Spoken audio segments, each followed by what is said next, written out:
Hello, everyone, and welcome to episode 90. Oh, shit. Of the Toonami Oh, Escape podcast. I'm Greg Zeno. Tonight we have B-Dubs and Sequeller. hello. Hey guys. And is there any news? I don't think so. Mm, We had like a music video. That's the only thing I remember. Whatever. yeah, yeah, we did that. Music videos. So let's just go right into Dragon Ball Super. Okay.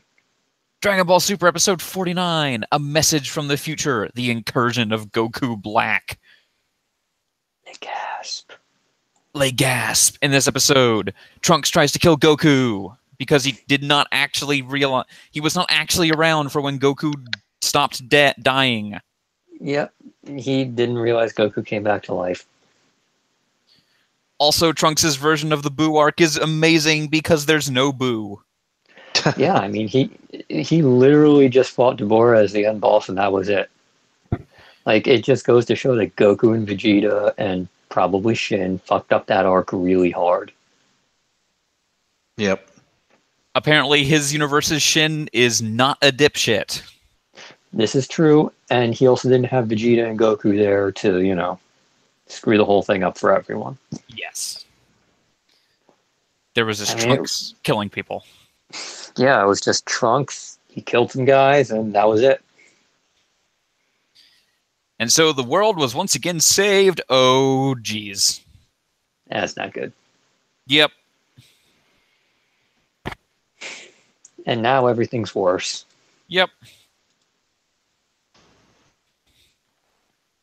And he might be crushing on Tiny Mai. Well, I mean, he likes older Mai. I think he likes older Mai, but he like recognizes that that's the same person. Yeah. Maybe. Well, pretty soon everything's going to be iron-blooded orphans, so... Please no. What else was in this episode? Goku showed Trunks Super Saiyan 3, and he was all impressed. Yeah, I know. He didn't even show him the good stuff. He's like, here's this thing Gohan surpassed just by sitting on his ass for 25 hours. And then like Bulma created some kind of magic force field that they could fight in. Yep. Oh, yeah. And then other Goku showed up. Yep. Hey. Well, there was one scene where Beerus went to Flavortown. Flavortown is the only thing saving these guys' lives at this point. I'm pretty sure at this point Bulma has actually kind of tamed Beerus. Yeah, she just keeps treats in her pocket and is like, anytime something goes wrong, here you go. She even called him like Kitty, I think. He can't be bothered because he's in Flavortown. Did he actually say Flavortown? I don't remember. Yeah. Yes, he said Flavortown. Well, that's amazing. And also, they were Really? eating like fish sausage, which I had never heard of. Yeah. No, it's a Japanese thing. Oh, I looked it up. Apparently, it's quite good, but I've never had it. So I mean, it's just fish, so it's probably fine. yeah, I mean, it's just sausage only made out of fish instead of pork or beef. So or lamb or whatever. I will note that if Beerus wasn't eating his fish sausage, he probably would have just killed Goku Black right there. But he's in Flavortown and he can't be bothered. He would have also killed everyone else for messing with time. This is true. He would have done that too, but, when he's in Flavortown, he doesn't give a shit. Also, it's like Trunks came back and then Bulma's like, hey, sweetie, this is God. He's like, wait, what? He's like, what? Don't I did like the whole scene though with like Beerus explaining and Whis explaining. It's like, hey, you guys really shouldn't be messing around with time. Like, it's messed up, man. I mean, it's Like already apparently they're forbidden from doing that. Yeah, but nobody told them, so. No, I mean Beerus and Whis are. Oh, yeah, no one's allowed to mess with time. Yeah. Until... Anyway, I don't actually know anything. The only other thing I'll say is somebody mentioned in the thread, I didn't notice this, but apparently the Japanese theme played for the opening. I did notice. Yeah, I did notice Yeah. that. I was like, something seems different. Oh, It's interesting. That's weird. Shall we move on to Kai? Okay. Sure. Dragon Ball Z Kai, the final chapters, episode 148. Thanks for waiting, everyone. A reborn Gohan heads for Earth after Elder Kai decides to milk it for dramatic effect. Oh my god, fuck everything. Seriously, he could have been down there last episode. I like how Toy is being like fucking with the audience and being like, "Thanks for waiting, everybody." I mean, Now Gohan, next I think, week. also said that. Still, it's like Toy's like, "Yeah, we're gonna stretch this out. Thanks for waiting," and I'm like, "No." Yep. I saw that clip of the old dub with that Boo voice, and I was like, what the fuck? Yeah, that was a big no. Why does he sound... Why? I guess that after Cell, they thought, well, now every villain has to sound sophisticated. Yep. This does not fit. It didn't. I much prefer my animalistic rage monster Boo. Yep. So I wonder what information Supreme Kai forgot to tell Gohan that's going to result in, How are we going to get this to Goku wins? I don't know. Yeah, because there's obviously something someone left out at this point because, I mean, damn, Gohan's like ridiculously powerful. I like how the big red dude, like the Supreme Kai's like handler guy, is like, "Oh, I can't take you back to Earth. You're a liability." Well, at least someone finally said it. Yeah. If I take you back, you might find some way to fuck it up more. Seriously. You just stay here. Let the really strong guy handle it. He's the strongest guy in the universe. We're fine now. You just stay here. Meanwhile, I'll use my clothes beam on him. That's the second person that knows that technique. For such a useful technique, you'd think more people would know how to do it. Yeah. Boo will finally be defeated by Clothes Beam. Hey man, just put some sweaters on him and he's just gonna freak out. Also, apparently Dende's not dead. I thought he was dead. No, they kind of said in this episode, yeah, he's not dead, I think. I feel it. Well, Oh, I yeah. guess, Somebody said, He said, "I feel something." yeah, I think he can sense that all of them inside of Boo. Like he ate the candies and they're still technically alive because they're not digested yet. Oh, God, that's horrifying. Is that what he means? I'm pretty sure that's what he means. Oh, God. Yeah, I mean, that's pretty dark, but, if you're trying to figure out a way that Gohan doesn't just obliterate Boo right, the second they start fighting, that's probably, it. Because otherwise, what reason does he have for not just nuking him instantly? I have to admit, Tim just the stare down with him and Boo was actually pretty hype. Oh, it was. So hype. And that stupid line, "No, I came to kill you." It's That so was dumb. also hype. It's so dumb. I It's know. amazing. Yeah.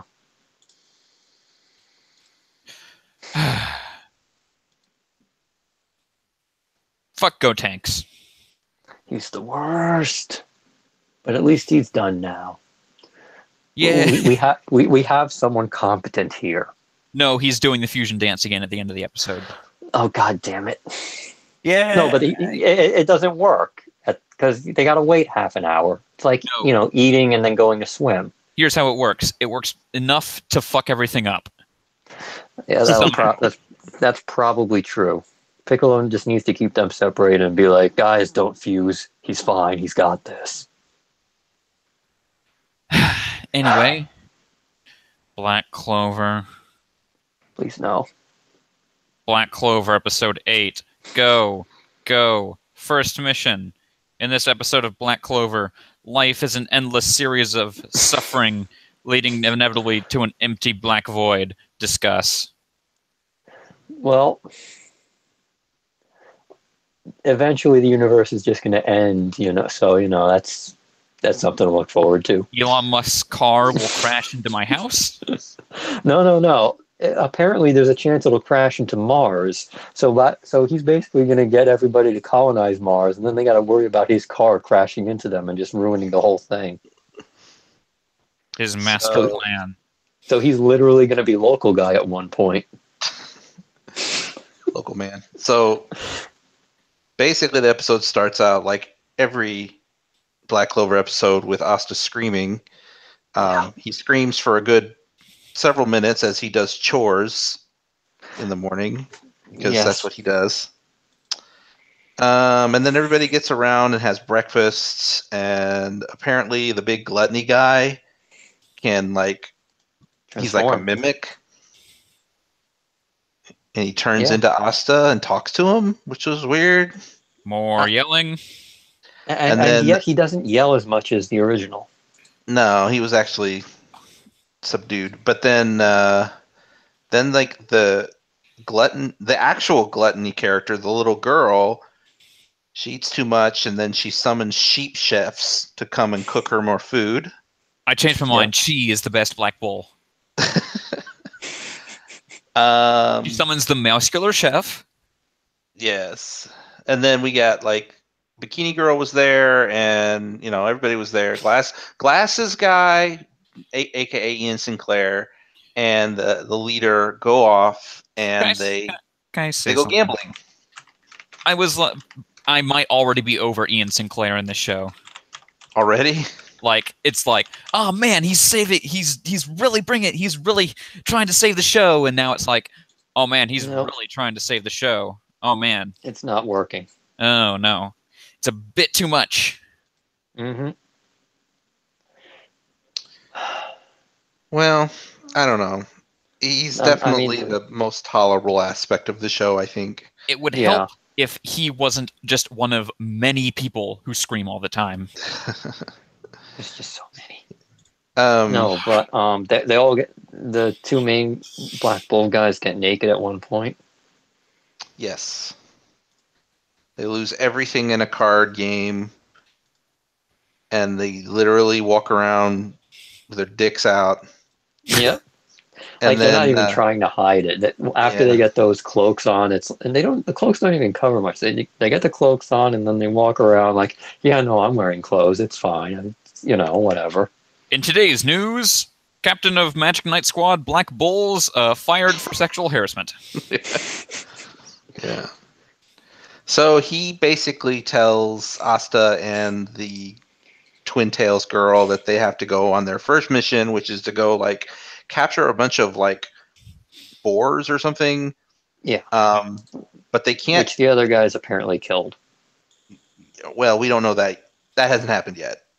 No, it did at the end of the episode. I know. Yeah. I'm still getting there though.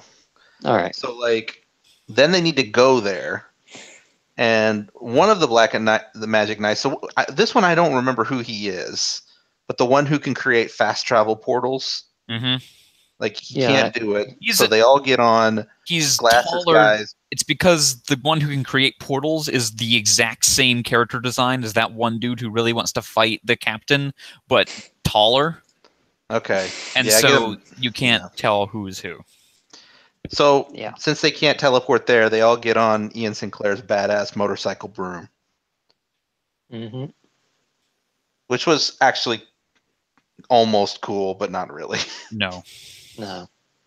Oh, and then then they're on their way there.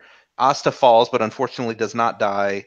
And we get at the very end of the episode, like you said, the bulls, the boars get killed by some generic as fuck looking villains who just show up at the very end. Yep. Look, it's Zabuza. Didn't we already fight him? No, we fought Mizuki, I think was his name, from the first episode and nothing else. I understand. No, I don't. If you haven't noticed yet, every episode of this show is just Naruto, but worse. Yep. And Naruto, of course, is Hunter x Hunter, but way worse. That's pretty motley. Not bad, just way worse. Anyway, I have nothing to say about Black Clover. I mean, I'm like... We have 40 episodes left of the show. Oh God, that can't be real. Well, I mean, I was going to say, at least, when Asta and what's their faces get there, they're not going to have to worry about the boars because, hey, they're all dead. No, they'll Problem just have to solved. worry about Mr. Freeze. No, I mean, who cares about him? He's I gonna mean, walk around saying like, "Let's kick some ice." Ice to meet you. That might actually help. What this killed the show, boars? The Ice Age. Yes, like that might actually help things. Let's be real. No, but I mean, like their job is to go kill the boars. The boars are dead. Go home. Problem solved. Cool party. Yeah, I mean, they have no reason to get involved. I'm sure they'll find one. Mm-hmm. Of course. I mean, they don't introduce villains to not have something happen. Well, I mean, at this point, there's no reason for them to even clash simply because there's no reason for them to clash. Yeah, I'm sure it's going to be like they get. Well, we know that the villains, the mustache twirlers, are going to attack some little town. So I'm sure Asta and those guys will try to save it. Yeah, I guess that's always something they can do. Yeah.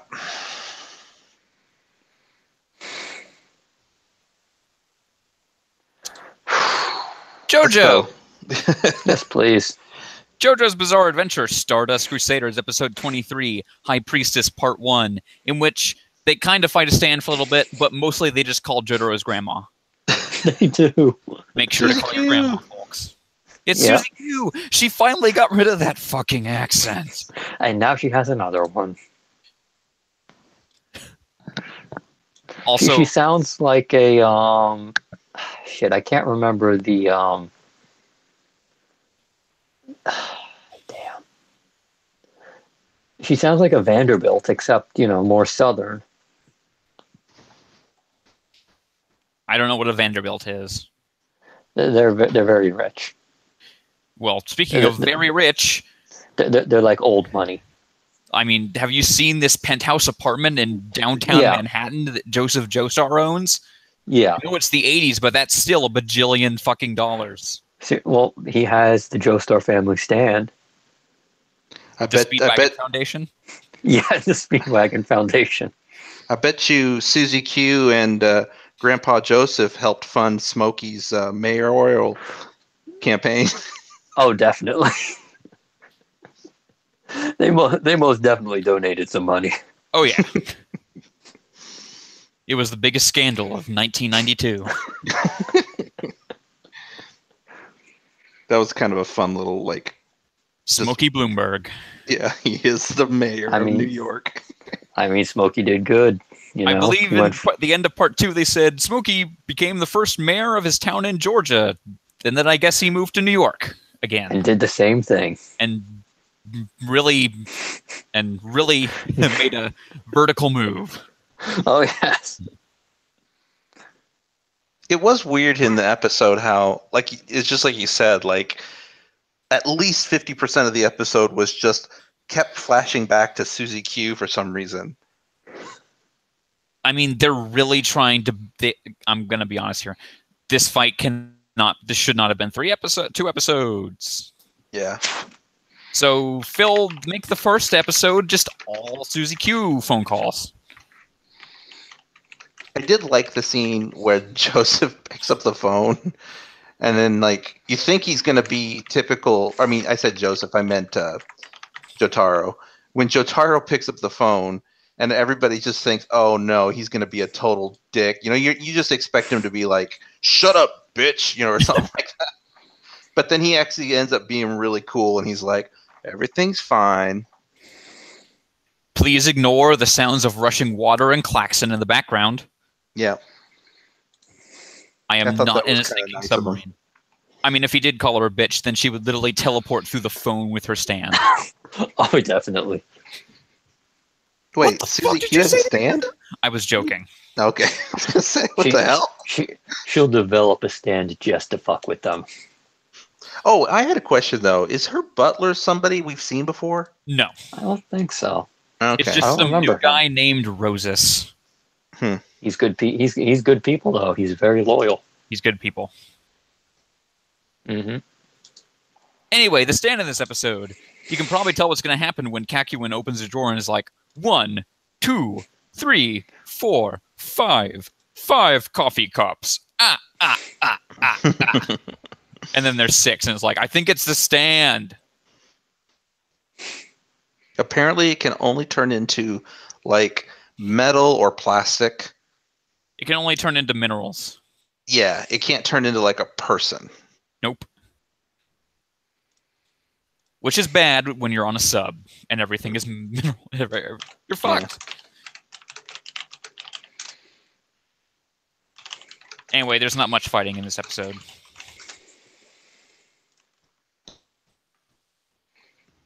Yeah, no, there's trapped. They're trapped at the bottom. Trapped at the bottom of the sea. Apparently, they were really close to the shore, though, because didn't they say like they were like right there? Yep. They're only double-digit meters down, so. Yeah. Yeah, that's right. They said they were going to try to get the scuba gear. Yep. Still think they're probably too deep, but whatever. Stands. Yep. Joseph lost his arm. His Speedwagon arm. Or wait, his Nazi-designed arm. Which one was it? I forget.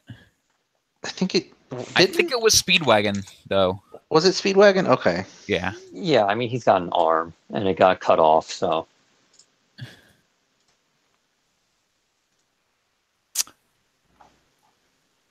Anyway. Oh yeah, they actually straight up you mentioned the name of the stand user, and it's supposed to be Midler, as in Bette Midler, but I guess in this one it was, what was it? Fiddler? No. Something completely different. It was a song name. Oh, I don't remember that. Anyway. Want to talk about Gundam? Yeah. All right. Are you sure you want to talk about Gundam? Yeah. Mobile Suit Gundam, Iron-Blooded Orphans, episode 39, Council. In this episode, people are counseled to fuck. They are. Well, we all thought that would just be a joke, and then it turns out that it's not. And then it turned into a contest. To see who can fuck them first. No, they call it tethering now. Oh, is that what the kids? Oh, is that what the kids are calling it these days? Yeah, that's what they call it. I still call it Netflix and chill. So you know. Well, before we get too far into it, we should mention we did get a new opening. This is true. I've already forgotten what it sounded like. It was okay. Unfortunately, the IBO openings just get like not as good as the previous one. Yeah. It's not that it was bad. It was just like mediocre. Mm-hmm. Except there was a shot in the opening where it alluded to McGillis and his lolly wife were about to kiss. Oh, God. And that was like, uh-oh. Was that this episode? I didn't see that. Yes. Well, I saw it. Because they played the opening in full. Mm-hmm. Anyway. That was probably, like, outside of that, like, the song and everything, it was fine. Yeah. Anyway, in this episode was literally a whole lot of people talking about sex. Sex that they're going to have, sex that they have had a lot, and most of it's weird. Yeah. Like, somebody in the writer's room is fucked. Yeah, someone has got to find a girlfriend. Yeah, they had, like, basically most of the episode was telling the origin story of the turbines. Which was weird. Yeah, basically. I mean, it didn't start off weird, but then it got weird pretty quick. It was normal. It was like, there are these women who are doing this mining or something, and it's like the men won't do it, so the women decide to do it, and then he takes them under his wing to help them, and then just like on a dime, some of them are just like, hey, let's fuck. I'll do you. And then he was fucking all of them. And then like all of them, yeah. And it's like, ooh, somebody didn't think this through. No. I mean, I thought it would be at one point. It's going to be like, oh, okay, he's not actually banging all of them. It's like, no, he's banging all of them. I don't. Well, All you of know them. what? It's not. No, you guys are saying that. I don't think it's. I don't think all. They're almost like his daughters that he fucks. I don't think he. I don't think he. I think the ones that want to. I want to. Okay, I'm going to give the show the benefit of the doubt. I Yeah. think the ones that want to hook up with him, but then there are probably other ones that don't. I mean, the way it's portrayed is that they all want to. So, like, that's not really helping much. Right. But I want to believe that some of them are like just there. Yeah, but I mean, even with the power dynamic, it's still, it's still creepy as a result. Yeah.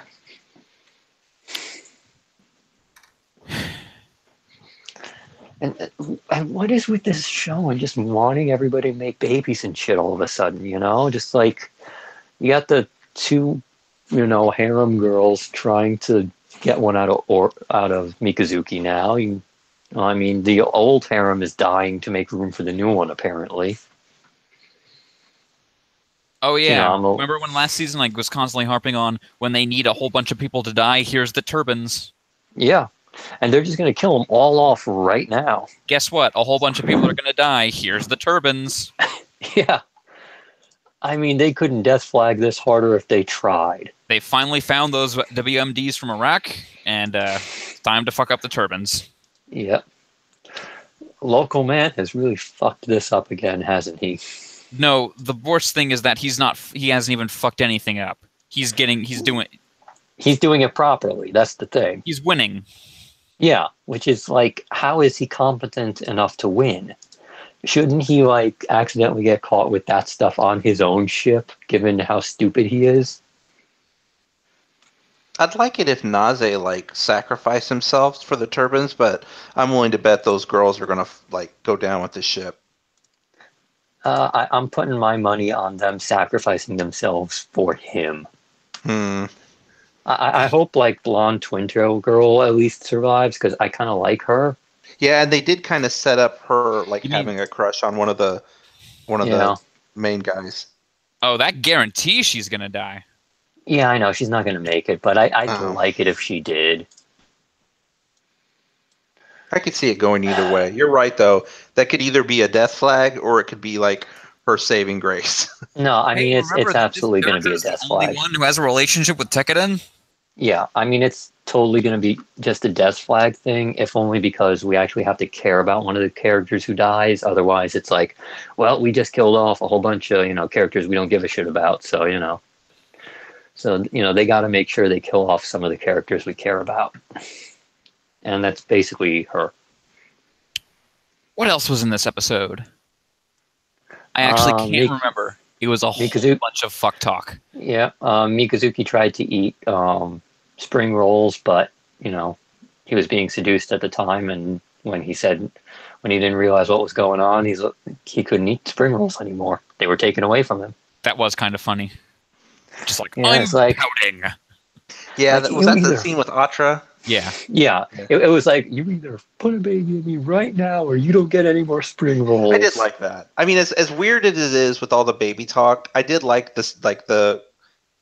If it wasn't... that kind of... Yeah. I mean, if it wasn't for the fact she was trying to get him to get her pregnant, it would be, kind of cute. Yeah, it was actually kind of funny in a way. Also, it proved my theory, too, that, he can't move unless he's plugged in.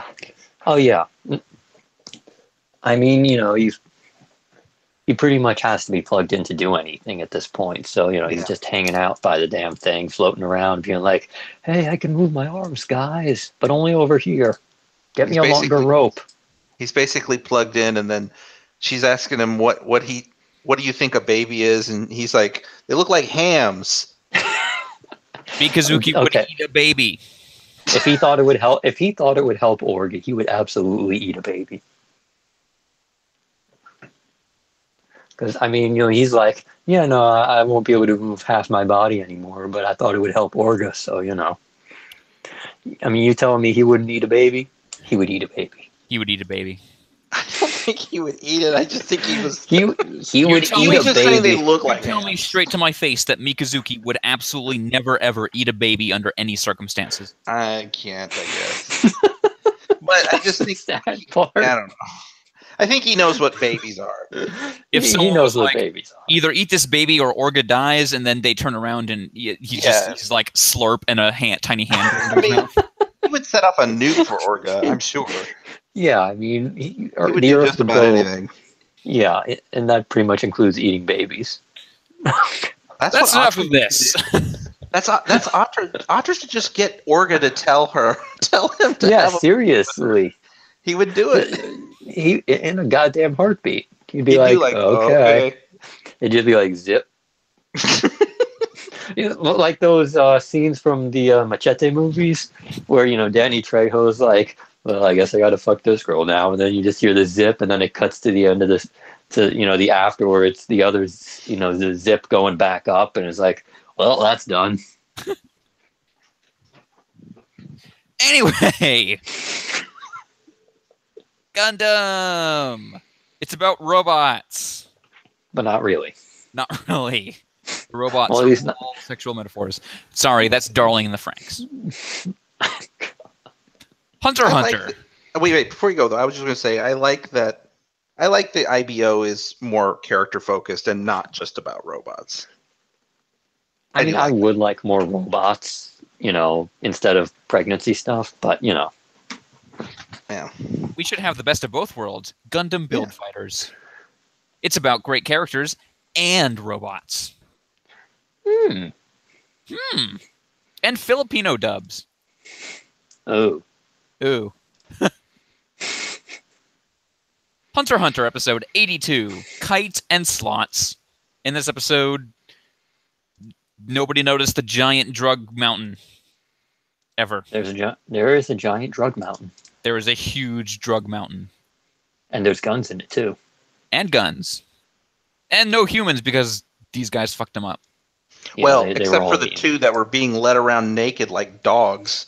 Yep. Well, I mean, they got fucked up. Yep. Just not like everyone else got fucked up. Man, if you don't have Nen in this universe, you're probably going to die. I mean, most people in this universe seem, fine. It's just, when shit gets real, if you don't have Nen, you're fucked. Mm-hmm. Speaking of people who don't have Nen and are fucked, these three ant dudes. Oh, yes. Especially that one lady. So whatever that is, fault. I mean, can we really call it fighting when he basically killed her in like a split second? That was pretty awesome. It was. And then Gon just sort of sliced that other guy in half. Yep. Like he thought he was being all clever. He's like, okay, this guy's gonna punch me. That's what he's gonna do. I'm gonna block it. I'm gonna eat that punch. He's gonna break my arms, but then I'm gonna bite into his neck and I win. And then Gon's like, nah, psych, energy sword. Yeah, I think that's the first time we've seen his Jean-Ken scissors, right? Yeah, I think that's the first time they've shown scissors. In the manga, they showed scissors one previous time, but it was this tiny little thing that he used to cut a twig. So, it's pretty impressive growth. And have we seen Paper? Paper is that ball he shoots. No, that's Rock. No, Rock is the punch. Oh. Rock's the punch. We just saw Paper. No, we just saw scissors, and Paper is the long range attack. Okay. I don't remember that. Okay.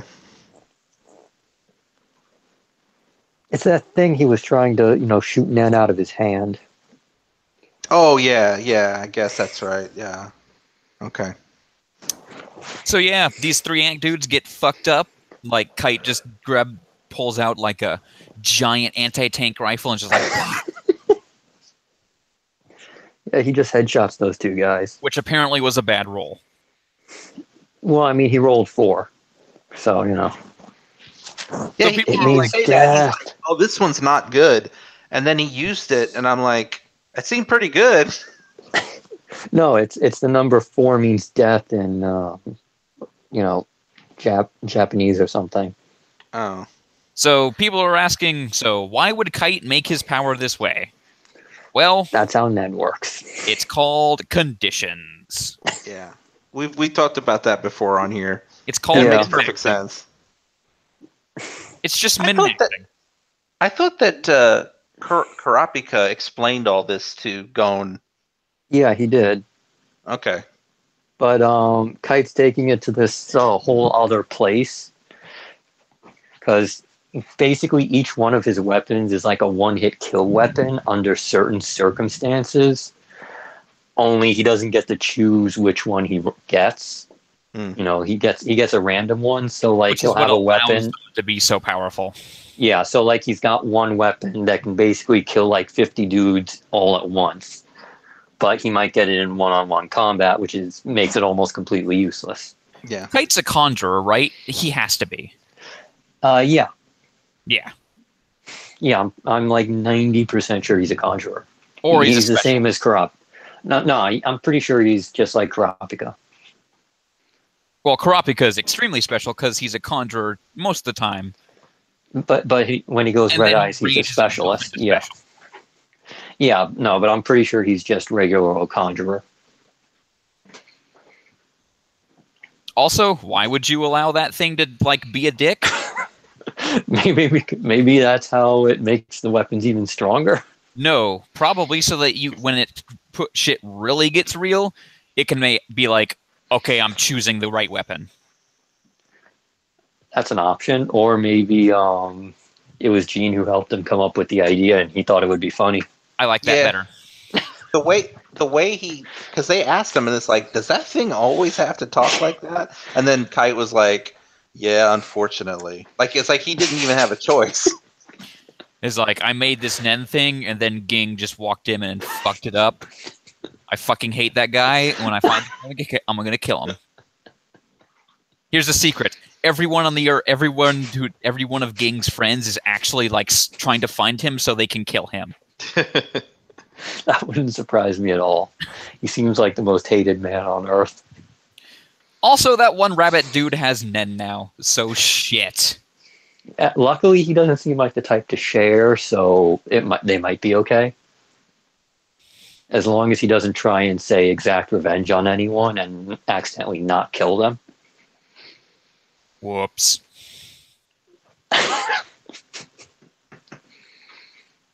But yeah, everybody's uber fucked now. They're super like, hey, ants! But with Nen, I'm trying to. I need to check something. Because these things are already like superhuman. I mean, you add Nen onto that, and all of a sudden it's like, well, shit. 2.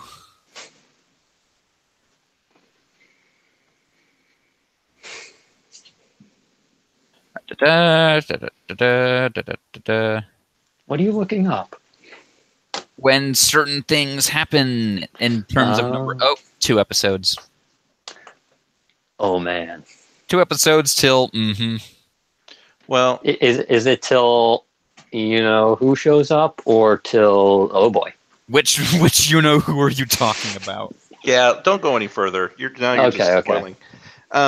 So Roger Rabbit has realized he has Nen. Does that mean that like, is it just because like he's awoken to it or something? Because like, I'm thinking some of these other Yeah, some of these it's other ones because might have it too. No, it's because he got hit with it, and like it sort of got awoken that way. Okay. Bagagenesis. No, it's literally just no. It's how Gon and Killua got it because what's his name awakened it in them by basically hitting them with Nen. Hisoka? No, the other guy. They're Wing. Oh yeah, okay. Yeah, remember he basically hit them with it and it opened them up. Yeah. Because like Zushi's taken like the slow ass way. The lame Yeah, I think it's kind of obviously inevitable that. I mean, I guess it would have been interesting story wise if it was Nen versus just The ants. pure power of the Chimera ants. But now that the Chimera, but like the idea that the Chimera ants would get Nan seemed kind of obvious when they started talking about phagogenesis. Yeah. I mean, they are eating humans, so it was probably just a matter of time till somebody had then awakened. Yeah. I kind of wish this guy had died though, because he's real. I don't like this. Nah, yeah, rabbit he's the guy. worst. Everybody hates him. I hope he eats it. Naruto Shippuden had cats. You're supposed to end God. every sentence with meow. Meow. Now listen, meow. I have nothing else to say about this episode, meow. I thought Yeah, it was we gotta funny, talk but it was just kind of dumb meow. Meow, we got to talk about this episode, meow. Was Liam O'Brien in this episode, meow? Meow, I don't think so. You did it wrong, meow. It's supposed to be at the end of the sentence, meow. Meow, I don't know how this game works, meow. These cats are fucking stupid if they can't tell a human from a cat when all they have is a pair of fake ears. Meow, these cats are dumb, meow. Also, Cats, meow. why are there cats that are sentient? Meow. Naruto Shippuden filler, meow. Moving on. Outlaw Star, meow. Episode 20, cats, meow. And girls, meow. And spaceships, meow. Oh god, it's stop. I can't stop. Anyway. Outlaw Star episode 20, cats and girls and spaceships. In this episode, Outlaw Star really tries to be Bebop. And it does a very good job with the ending. It doesn't, like, shy away from it or anything, you know? Like, it makes it hit as hard as humanly possible. Yeah, Yep. this was a pretty good episode, I thought. Of Yeah, course, I mean, it if- comes like an hour before Speak Like a Child, so it's like, Outlaw Star, you're still B tier. Yes. Yeah, I mean, if every episode in Outlaw Star was, you know, sort of the quality of this one, and there are a few that are, you know, fairly good, it would be much better. It's one of those series I feel like would have been better as 12 episodes instead of 24, Yep. you know? You could Like tell that this was being made at the same time too, because there was music in this episode that sounded like it got pulled directly from Cowboy Bebop. Yeah. It's just one of those weird shows that I'm like, if like it was conceived as 12 episodes and they're like, no, we do everything 24 because it's the 1990s, and it got stretched out as a result.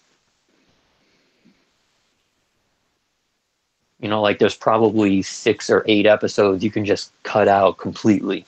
Mm-hmm. Yep. Well, I thought overall this one was. I liked this one because it was different and also a little more serious, I guess. And Yeah. I like Jim having his little crush and, you know, the girl and yeah, the whole the twist cats that and she was the person that was attacking them. yeah, I mean, you know, it wasn't that hard to see it coming, but because, you know, that sort of thing always happens. But at the same time, the way they handled it was almost picture perfect for what they were trying to do. I thought the animation was really good in this episode too. It's like way better than it's been in the last couple episodes. Oh, seriously. It was This really is the good. episode where they actually tried. Yes, overall, yeah. Although I don't understand why there's talking cats No one does. again. Hey, there were talking cats in IGPX. Yep, And Naruto. Mm-hmm. it's like a thing, I guess. And Hunter x Hunter. Yeah. And then at the very beginning of the episode, Aisha goes off to have fun, and I kind of wanted the show to follow her around. But she just disappears. And then Shizuka's just like, Yep. this tea is good. I don't know why I'm in this show. Yeah. It's one of those things where, I should just have Like- been Hilda. Straight up. yeah, it's one of those things where the sort of she'd break the filler tier episodes like completely. You know, because think of like those sort of badly animated episodes where they had to leave her out, like, and then imagine putting her in. Basically like, this is why Goemon's never in the show. Yeah, pretty much. Well, I guess, but my problem with her isn't so much her power level. It's just she's boring. I mean, she offers nothing interesting to the story. She's like the most like dull character of the whole cast. Her character is supposed to be the coolest, but instead she's who? She's Yeah, just I there. think the problem is they realize they shouldn't have killed off Hilda in the beginning, and then they're like, well, killing her off was the perfect thing to do for Jean, but we kind of need her character here too, so now we have to figure something out. Oh yeah, and then like once again, Jean's being an asshole to Melfina. Yeah. Oh yeah, they kind of went out to dinner. Well, I mean, she was babysitting. And then like she like leans in for a kiss or something, and then like he turns her down, and it's kind of a dick to her. Like, I like Jim way more as the protagonist of this show than I do Jean. Well, Because I mean, Jean's Jean's in constantly this. like being an asshole to people, especially Melfina. Well, he's specifically an asshole to her because, A, he likes her, B, he has no idea how to deal with it, and C, he just wants to go out and get laid. Yeah, she deserves better. But, yeah, pretty much. I can't remember what else was in this episode. Well, other than the fact that Jim killed his first girlfriend. Yay! Welcome to Good life, job. Jim. Yep, that is something that happens to all of us. You are now truly a space bounty hunter from a sunrise TV show. Yep, because you resulted in the death of your girlfriend. You are now a Watanabe character. Yeah, Sometimes they're not in space, sometimes they're in feudal Japan, but it's the same damn thing. they always kill their girlfriends. Mm-hmm. That'll about do it for this episode. Try again. Hang on, he's got this. That'll about do it for this episode of the Toonami Escape podcast. Meow. Thank you, Seacaller. Meow. No problem, Wolf. Thank you, B-Dubs. Meow. Welcome, yeah. We'll see you guys next week for episode 91. Meow. Good night, Wolf.